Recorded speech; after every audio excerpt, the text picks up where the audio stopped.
नमस्कार विद्यार्थियों, मैं Anil Kumar Saini, assistant professor, government law college Churu. आज वीडियो श्रृंखला के अंतर्गत हम संविदा विधि, जो कि विधि प्रथम वर्ष का एक विषय है, उसके अंतर्गत अपन करार के बारे में आज चर्चा करेंगे। करार क्या होता है? सबसे पहले अपन इसकी परिभाषा देखेंगे। इसकी परिभाषा भारतीय संविदा अधिनियम 1872 की धारा 2E के अंतर्गत है कि हर एक वचन और वचनों का हर एक संवर्ग जो एक दूसरे के लिए प्रतिफल हो, करार कहलाता है। यानी कि कोई भी व्यक्ति जब किसी व्यक्ति दूसरे व्यक्ति से कोई बात करता है, कोई कार्य करने या करने से प्रवृत्त रहने के लिए कोई बात करता है, कोई प्रस्ताव देता है, और जैसे ही वह प्रस्ताव उसको स्वीकार किया जाता है तो वह वचन बन जाता है। और जो वचन है एक दूसरे के लिए, एक व्यक्ति का वचन दूसरे व्यक्ति के लिए जो कि प्रतिफल होता है। जैसे मान लो एक व्यक्ति दूसरे व्यक्ति को कहता है कि मुझे एक मोटरसाइकिल चाहिए, जो आपकी मोटरसाइकिल है वो मेरे को 20,000 रुपये में चाहिए। तो दूसरा व्यक्ति जब उसको कहता है कि ठीक है, मैं आपको फलां दिन मेरी मोटरसाइकिल 20,000 रुपये में दे दूँगा, तो जो व्यक्ति पहला व्यक्ति प्रस्ताव करता है कि मुझे मोटरसाइकिल चाहिए, और दूसरा व्यक्ति उस प्रस्ताव के एवज में ये कहता है कि ठीक है, मैं आपको ये मोटरसाइकिल मैं 20,000 रुपये में दे दूँगा। तो ये जो कथन है वो एक दूसरे के प्रतिफल हैं। यानी एक व्यक्ति का वचन है जो दूसरे व्यक्ति के लिए जो प्रतिफल होता है, वो प्रतिफल होता है, वो करार कहलाते हैं। तो अपने सामान्य जीवन में जो करार होते हैं वो कई प्रकार के होते हैं। यानी कि कुछ ऐसे करार भी होते हैं जो संविदा का निर्माण करते हैं, और कुछ ऐसे करार भी होते हैं जो संविदा का निर्माण नहीं करते हैं। लेकिन विधि में जो करार विधि द्वारा परिवर्तन होते हैं वही संविदा कहलाते हैं। लेकिन कुछ करार ऐसे भी होते हैं जो विधि द्वारा परिवर्तन नहीं होते, लेकिन फिर भी वो करार कहलाते हैं। तो जैसे एक व्यक्ति का दूसरे व्यक्ति के प्रति जो एक कथन दूसरे व्यक्ति के लिए प्रतिफल होता है, वो प्रतिफल करार कहलाता है। तो अपन जहाँ पर अब बात करेंगे करार के प्रकारों की।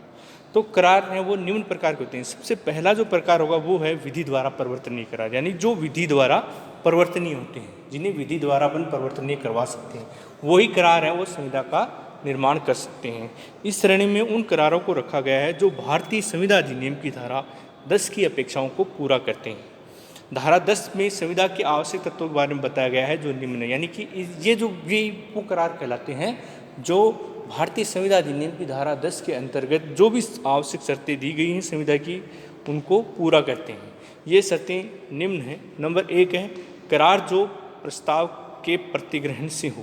यानी ऐसा करार जिसमें पहले प्रस्ताव दिया गया है और उसके बाद में ही उस प्रस्ताव का प्रतिग्रहण किया गया है। तो ऐसा जो करार होगा वो करार विधि द्वारा परिवर्तनीय करार होगा। दूसरा है इसमें सक्षम पक्षकार। यहाँ पर सक्षम पक्षकार की बात आती है तो सक्षम पक्षकार के अंतर्गत ऐसा पक्षकार जो स्वशिक्षित हो और जो दूसरों की बात है वो समझने की क्षमता रखता हो, वयस्क हो, यानी कि जो 18 साल से ऊपर जिसकी उम्र हो और जो समझने के योग्य हो, यानी स्वशिक्षित हो और वयस्क हो, तो ऐसा पक्षकार होगा वो सक्षम पक्षकार होगा। तीसरा है स्वतंत्र सम्मति।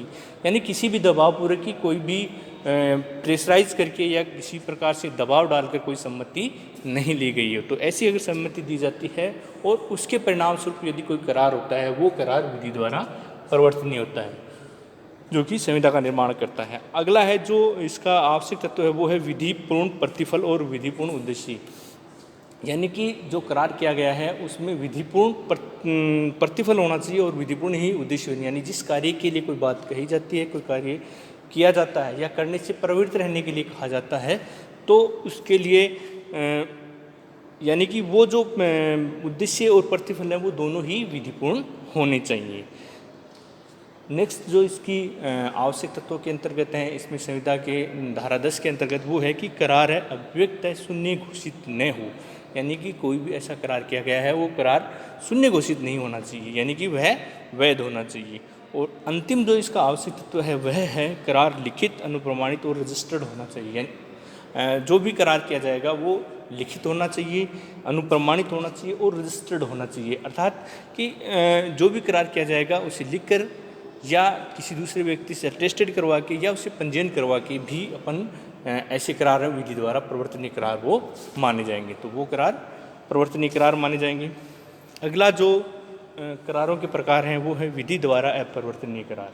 विधि द्वारा अपरिवर्तनीय करार के अंतर्गत निम्न करार आते हैं। पहला है शून्य करार, यानी शून्य करार वे करार होते हैं जिन्हें भारतीय संविधा के अंतर्गत अभिव्यक्त शून्य घोषित किया जाता है, जो कि निम्न होते हैं। नंबर 1, अवैश का करार। कोई भी अवैश का या नाबालिग व्यक्ति है उसके द्वारा जो करार किया जाता है वो करार शून्य करार होता है, जो कि धारा 11 में बताया गया है।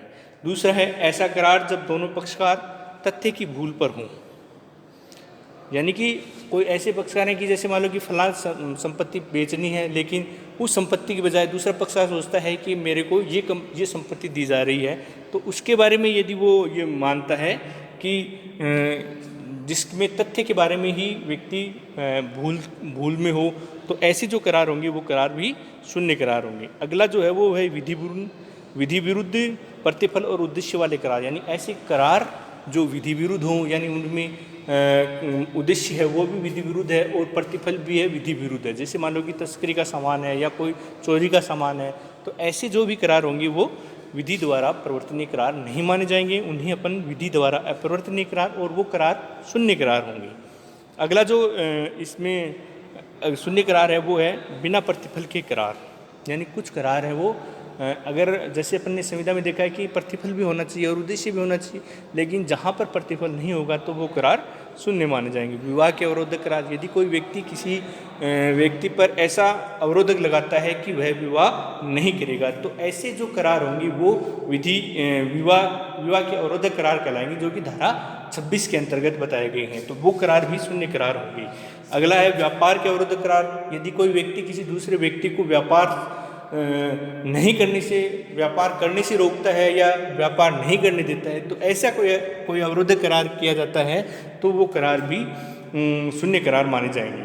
विधि कार्रवाइयों के अवरोधक करार, यदि कोई व्यक्ति दूसरे व्यक्ति को ये कहता है कि आप न्यायालय में नहीं जाओगे या मेरे विरुद्ध कोई बात नहीं करोगे, तो ऐसा कोई अवरोधक कोई करार किया जाता है, तो वो करार भी शून्य करार होता है। अनिश्चित अर्थ वाले करार, यानी ऐसे करार जो कि अनिश्चित होते हैं, यानी कि जिनके बारे में कोई निश्चित नहीं होता है, तो ऐसे करार भी शून्य करार माने जाते हैं, जो कि धारा 29 में बताया गया है। बाजी लगाने वाले करार, यानी कि कोई ऐसे करार की जिससे बाजी लगती हो या कोई शर्त हो कि अगर मान लो बारिश होगी तो इतने पैसे मिलेंगे, अगर बारिश नहीं होगी तो ये पैसे मिलेंगे, तो ऐसे जो करार होंगे वो करार भी बाजी वाले करार होते हैं, जो कि धारा 30 के अंतर्गत शून्य करार माने जाते हैं।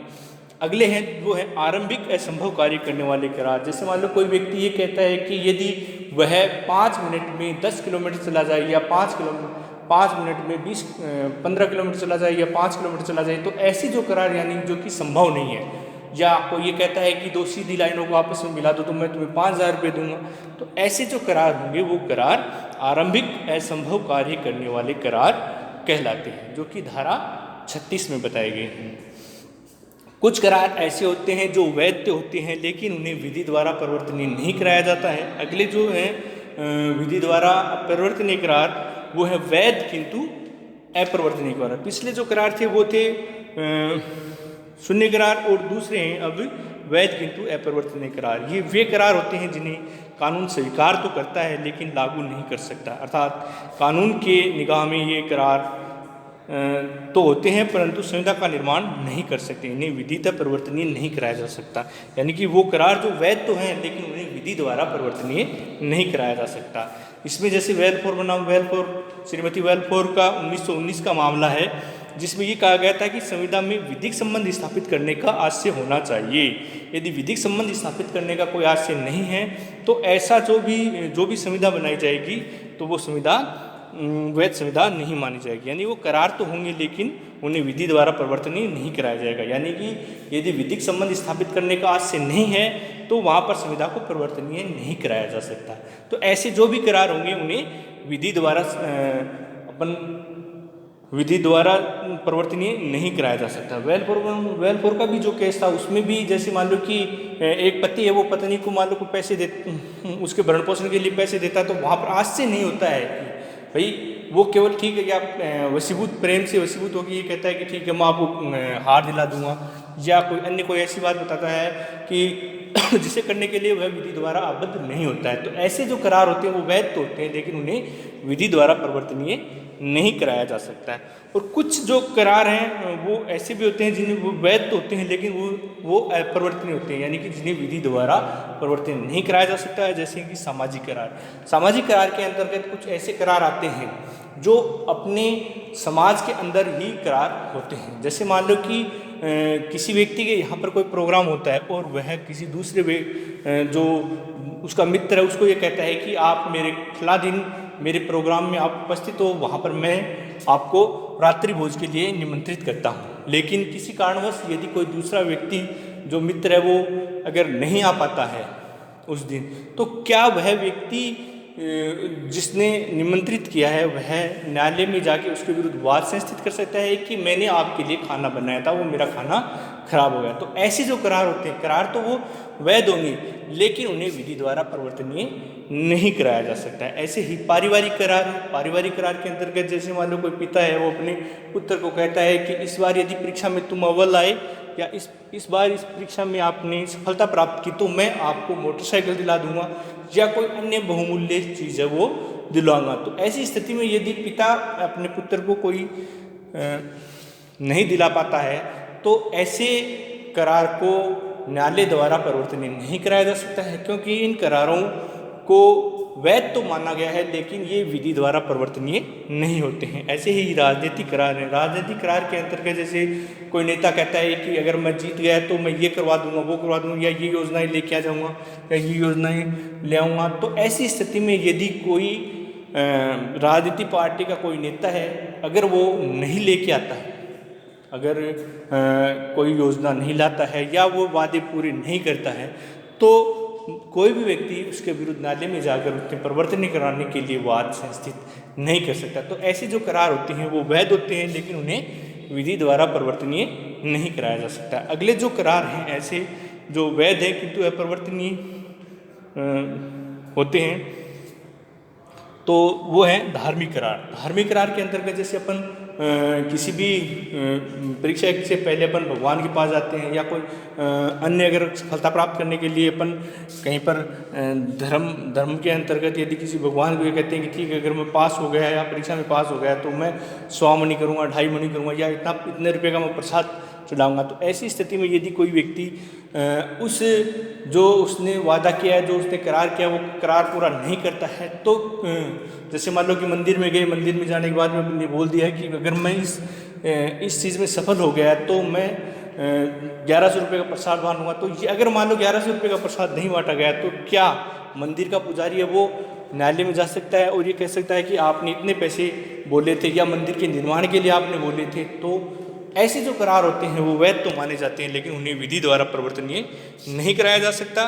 तो इस प्रकार कुछ करार जो वैध तो होते हैं लेकिन उन्हें विधि द्वारा परिवर्तनीय नहीं कराया जा सकता, तो वो करार भी करार के अंतर्गत सम्मिलित होते हैं।